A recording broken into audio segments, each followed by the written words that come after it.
In this video, I'll be showing you how to create an American Airlines account. So first we'll open a new tab and search for American Airlines login.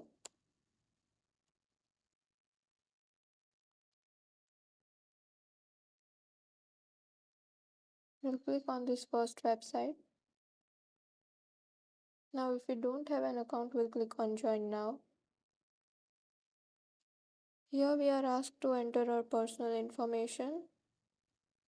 Here you are supposed to enter your full name. Ensure it matches with your government issued ID. Select your birth date from the drop down menus.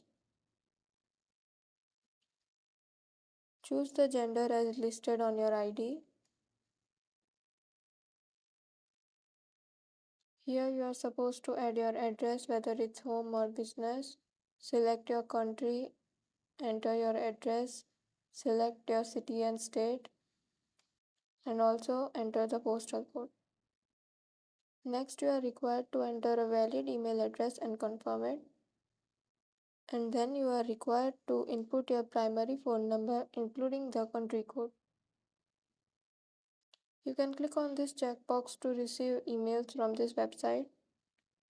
Now review and agree to the terms and conditions by clicking on this checkbox. Now we'll click on continue and then you'll be asked to set a password for your account. After completing these steps, you will receive a temporary password via email to access your new AAdvantage account.